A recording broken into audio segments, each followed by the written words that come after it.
Hello everyone, Skippy here, and welcome to One Piece episode 911, directed by newcomer director to the anime Daisuke Nakajima, and supervised by Masahiro Kitazaki.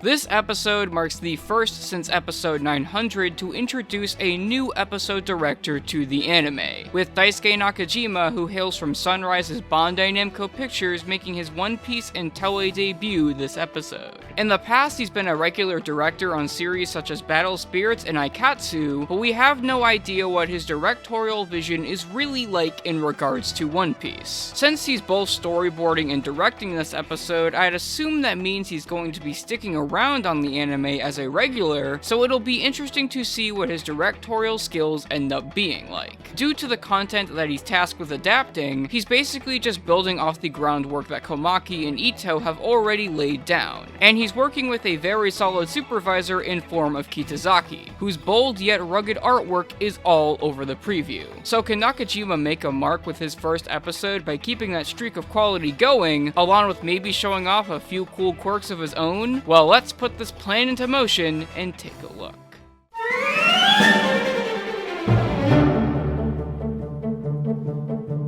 This episode covers the remainder of Chapter 920 in the first 9 pages of Chapter 921, and despite some small additions to Momo's flashback and small added interactions in moving the end of Chapter 920 to the end of the episode instead of the midway point, this episode is practically 1-to-1 on the adaptation end. It hits all the narrative and comedic beats really well, and never feels like it's dragging on and overstaying its welcome, making it a pretty decently paced episode on the whole. The small additions like Kinemon's somewhat kabuki acting and the cutaway to Zoro are very well done as well, with them all feeling like they only add to the experience that's already on display rather than take away from it, adding a nice bit of comedy that manages to get a really good chuckle out of me, which shows to me that this episode succeeds in the adaptation department in spite of having to cover such a dialogue-heavy chapter.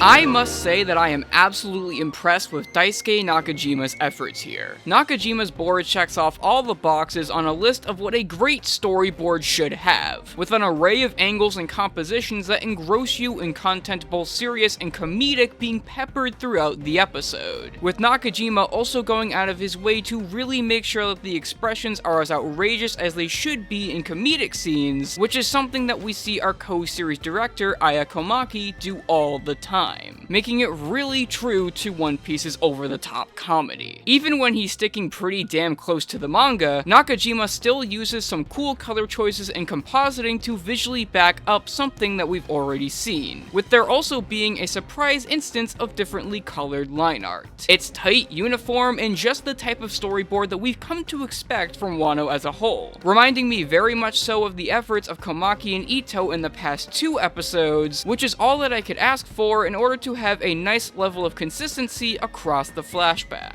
While I'm sure that Nagamine intervened here and cleaned the board up a little bit in the more animated parts of the episode since it goes quite extra, but I really have to give Nakajima a hand for his work here, and I really hope that he does end up staying as a regular, since his direction also managed to really impress me as well, with him creating a great atmosphere for the given content and making comedic scenes really pop with great sound effects and music placement. When combined with Kitazaki's very pronounced corrections and tendency to animate a lot on his episodes, it makes for a rather surprising episode that I certainly wasn't expecting, considering some of the primary staff and the fact that we just came off of 2 strong episodes, with next week's episode looking like it's going to do just that and even more, with episode 912 coming from Masahiro Hosoda and Masayuki Takagi from Akitaro Daichi's storyboard. The preview itself is chock full of surprising filler and insane action animation and storyboarding that's made even better by Takagi's stunning art. So I must say that I'm rather excited for the anime to jump into what is the most hype-filled section of Act 1 of Wano.